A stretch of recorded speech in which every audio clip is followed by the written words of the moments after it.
Hello ladies and gentlemen, this is Blue Maxima and I'm here checking out Pix the Cat. This game is currently free on PlayStation Plus, but it costs $16.50 or something like that normally, which seems a bit off to me. It seems a bit, I don't know, expensive? Let's just go and have a look at the game real quick. One thing I've noticed is that the game does tend to have some pretty substantial loading times. I've played this for about an hour so far. I got it like the moment it went up on the store search and went free on PlayStation Plus, and then I just downloaded it. I played it for about an hour. My live everything since I've been playing it for about 2, so yeah, we'll just say it's been about an hour because I was alt-tabbing in and out of the game. So, first thing, go and have a look at the options. Not much has changed there. You got the credits down here. Fair enough. So, just quickly, we're going to go up to the mission gallery. Now, the mission gallery is what keeps you going in this game outside of just score attacking. You've got different goals to get to, like for example here, get 15,000 eggs or get 1,000,000 points, and these goals just keep going and unlocking as the game goes on. You've also got a bunch of miscellaneous things down here. Headshotting 100 skulls. I didn't actually know you could headshot skulls because the game doesn't actually tell you that you can actually take out the skulls by being in fever time, which kind of threw me off a bit. I didn't know, I just guessed and I somehow got it right. And I don't like having to guess in a game where making one mistake will ruin an entire run. But anyway, there are a bunch of different objectives to get, and some of them do reward trophies, like for example this one here, perform 10 perfects in a row. And these all unlock stuff, so this one unlocks some new artwork. I do like some of this artwork. I mean, like this cat here. That cat should be a PSN avatar. It really should. You've also got different music and stuff. But anyway, that's just a look at that. You've also got a laboratory mode and a nostalgia mode that you unlock, but unfortunately I haven't been able to unlock this nostalgia mode yet, and I'm not 100% sure how, but if I had to take a guess, it would be this goal here. But anyway, let's actually go and play the game now. So we've got the 3 modes. We've got arcade, laboratory, and nostalgia. Laboratory, I'm just going to go and do the laboratory first, because the laboratory is like the most obvious thing that there is. I'll just skip back to an earlier puzzle. So the main objective of this game is to pick up things, like in the laboratory mode, they're smiley faces. In the main game, they're called eggs, and you have to take them over and put them in the black spots. The laboratory mode is a bonus mode, so as you can see here, this only applies in the laboratory mode. You just have to get all of the eggs, or whatever they want to call them, the smiley faces, then you put them in the right places, and if you do it all in a specific amount of moves, you get the bonus. See, now I can't do it that way. Don't know why I even bothered showing that off. That's pretty obvious to anyone who's paying attention. I'm spinning all over my screen. It is way too early in the morning for this crap. But yeah, you get the idea. It's a simple puzzle mode. It's got its own set of goals. Not terrible. I don't know what nostalgia mode's like. The manual doesn't have anything on it. I know there's a video out there somewhere, but I avoid it. I tend to avoid as much pre-release coverage as possible when it comes to Vita games. Look at this load time. Bloody hell. I'm going to have to keep talking for a while. I try to avoid pre-release coverage of games as much as possible so I can come in as unbiased as I possibly can. Anyway, let's go and have a look at the arcade. So, you've got a bunch of different, what they call grids. You've also got different voices you can unlock. That's right. Perfect. That's right. I'm going to stick with Lord Doom because I find the other two obnoxious, and you can also do against your ghost. So anyway, we're going to play against the starter grid so I can get used a little bit to how the game plays while I'm actually trying to commentate over it. And my computer is probably about to have a hissy fit, but, you know, that's just the way it is. So, for when it's 30 in and we're just getting to the game now. Alright, so, here we go. This is Pix the Cat.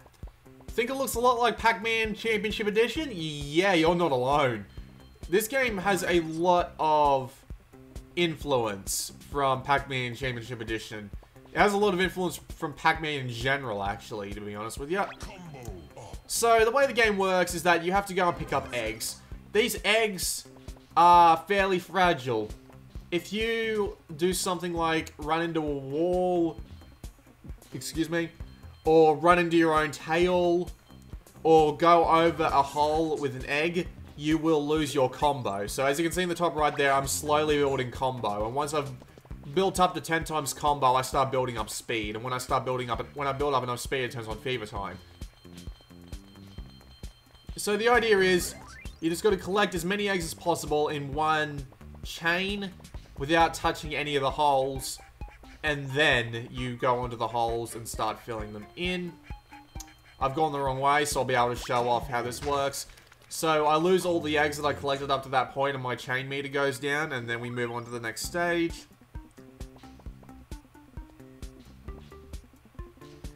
And the idea is not to fuck up. That is pretty much the idea of this entire game. I mean, like, obviously, not fucking up is a pretty big part of any game, but the thing is, in this game, it's really, really implied that fucking up will screw you. I'll explain why later on. But yeah, the basic idea is that you just continue through all these levels. And you try to... Where the hell is the exit? It's right there. God, that's hard to see. So you just keep filling in all these eggs. So you may have noticed in the top right there, you got a time limit. Sometimes I hate time limits. Alright, we're in fever time. This doesn't really do that much to change the flow of the game, to tell you the truth. You do slowly get faster and faster as the game goes on, which is you know, it's what you'd expect to happen, but sometimes the speed gets really annoying because it's really hard to move your finger fast enough in order to actually react to everything that's going on in time, and it can be really, really frustrating sometimes, like you would not believe. This game will punish you if you make one error. So, I might as well talk about it now. Oh, well, I got 30 seconds. I can talk about it, like, a little bit more later. But this game is really punishing, especially at the higher speeds. You make one mistake while you're in fever time, and fever time will immediately cancel out. So yeah, just gotta collect as many of the eggs as possible. And I messed up. Alright, well, time's ran out, so we get thrown back to the start, and we get to put our name on the high scoreboard.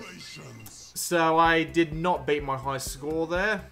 I'm not going to quit, because that's going to it's going to have a gigantic load time. So what we're going to do is we're going to restart. Now, the weird thing is, about this game, the mazes are exactly the same every single time. Now, you might wonder, why would they do this? Well,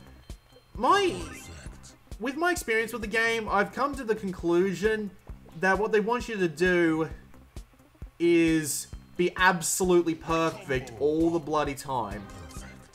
So, the problem with this is that if you do not get perfect all the time, it is extremely hard to get a high score. Now, some people, like me, prefer arcade games because they feel like they are slightly unpredictable, in a sense, because while arcade games do feel like they are set in the same sort of patterns, it at least feels like it's semi-random, or at least random enough that it doesn't feel like that tiny one mistake you made screwed you from getting the high score. In this game, it kind of really pushes that point to the front. If you make one mistake, you will lose a ton of speed, a ton of multiplier, and a ton of time to make up for that mistake. And that's what... Yeah, I just did exactly the same thing I did last time. So, if you lose a combo, you don't have time to make up for it. Yeah, see, I just accidentally went in without collecting all the eggs. So, if you do a combo, or if you lose a combo, I should say, you really don't have that much time to make it back up. In the old arcade game days, lives and not time were really your... Well, in most arcade games, there were games that used the time limit, like Gauntlet, but... This game applies a time limit to your entire game, so once you're out of time, that's it, you're done. So, if you lose a combo, there's basically no... If you're going for a high score, like on an online multiplayer board or something, you can't salvage it. There's absolutely no way to salvage a a record once you've screwed your combo. So you end up just going, screw it, I'm just going to restart and aim for a higher score. So if you want to go for a high score, you just have to restart over and over and over again until you literally have these games down to pressing every button at every correct time. And I don't like that because it doesn't imply skill very much when you basically just have to master a really specific pattern. And I guess I kind of contradicted myself there, but I'm just not really a fan of the idea of games requiring precision like that in order to get a high score. And this game's some of these games' trophies actually require you to be like number 1 or number 10 on the high scoreboard. On the high scoreboard for the day, which is kind of silly to me, but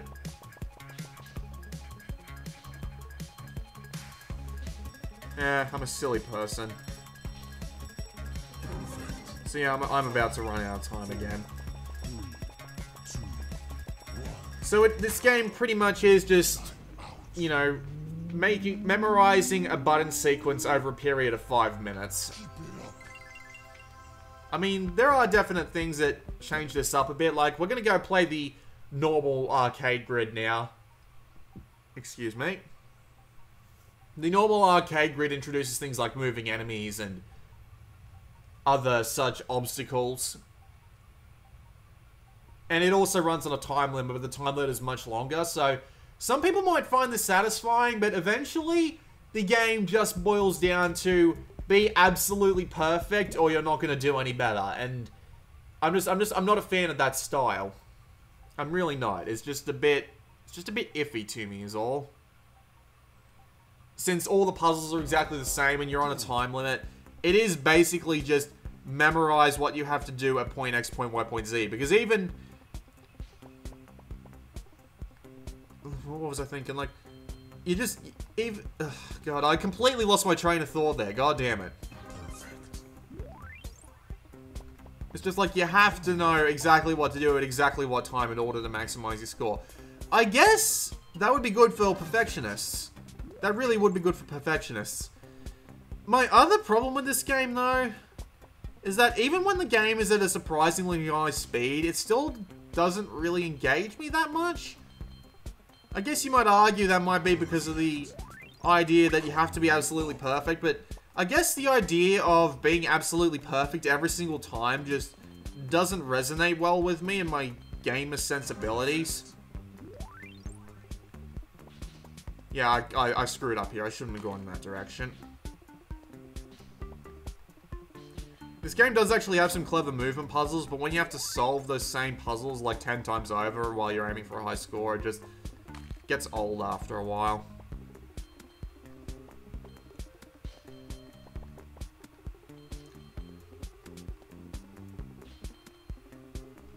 I wouldn't call it terrible. It's just, I don't find it that engaging when I feel like that if I make one tiny ass mistake, it's gonna screw me.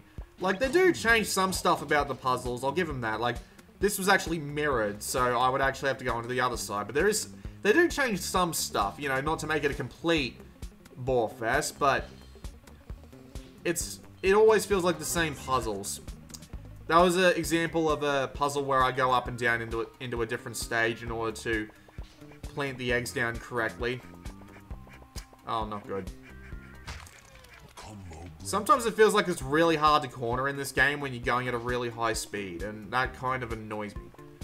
I didn't even mean to go down there, I just did for some reason. So, my opinions on Pix the Cat are pretty obvious at this point, but if you don't exactly get what I'm trying to say, I'll try and summarize it.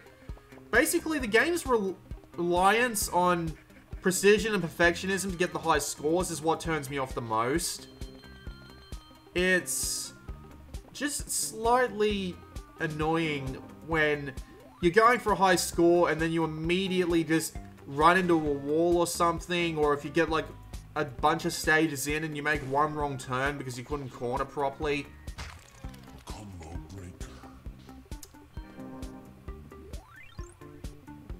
And you have to start doing all of the stages again because you made one mistake. It makes me more distressed to the game than I feel like I should be. I love playing a good game of Pac-Man Championship Edition DX every now and again.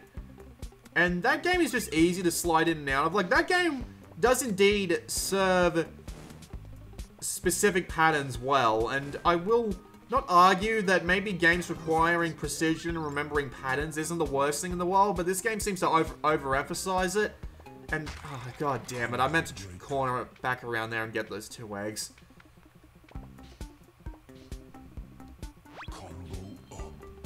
This guy really reminds me of the Bejeweled guy. Damn it. I suck at this game sometimes.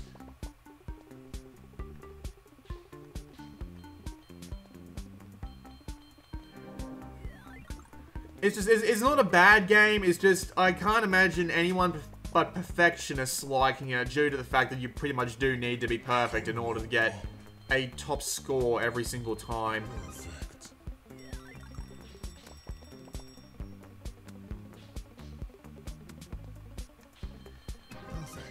I wouldn't have that much of a problem with saying this game isn't too bad. It's just, I have one big problem with it. Where the hell am I going? Oh, right in the middle of that path of that skull. Damn it. There is one other problem I have with this game. I mean, it does have enough to keep you entertained for at least a little bit. And oh, damn it! It is at least slightly enjoyable, if not really frustrating at times, because you need to be so goddamn perfect all the bloody time.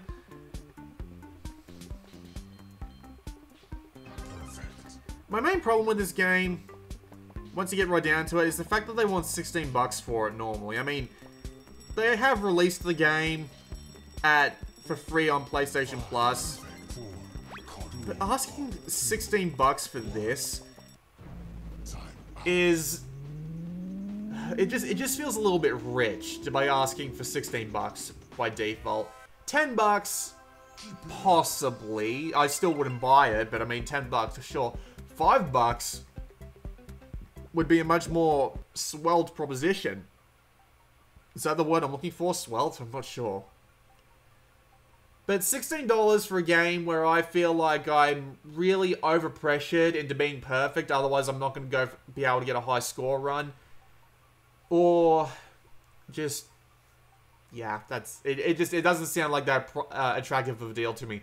If you have it free on PlayStation Plus, absolutely. If you have like 200 mega memory card space, the game's not that big. You might as well pick it up and give it a go at the very least. I mean, like, it'll keep you entertained for a couple of hours, but I mean, paying 16 bucks for this just doesn't sound like my idea of fun. If I had to pay for this game, if it didn't come out on PlayStation Plus, I really, really wouldn't pay 16 bucks for it. I wouldn't. It's just not worth that much to me. Maybe if it wasn't so focused on being so perfectionist, and maybe just a little bit more arcade fun without making me feel like I'm screwing up every time, because these goddamn missions require lots of goddamn points. Yeah, maybe I'm just missing the point. Maybe arcade games were meant to be perfectionist, but I guess I just play too many games of casual Smash TV with infinite credits to think that. But anyway, you've seen the game. If you think the perfectionism might be a problem, it might be worth your time to avoid it. If you love perfectionism in your games, well, this will probably be worth your time to take a look at. For me, not my thing, probably won't play it again. Not terrible, though, and it does actually look really pretty. Like, most of the time, it looks really pretty, and the performance is good. Music, I haven't really taken any notice to tell you the truth. It just sits in the background and does stuff. But anyway, this has been Blue Maxima, checking out Pix the Cat. You know what I think about it if you've sat through this last 20 minutes. I'll see you all next time.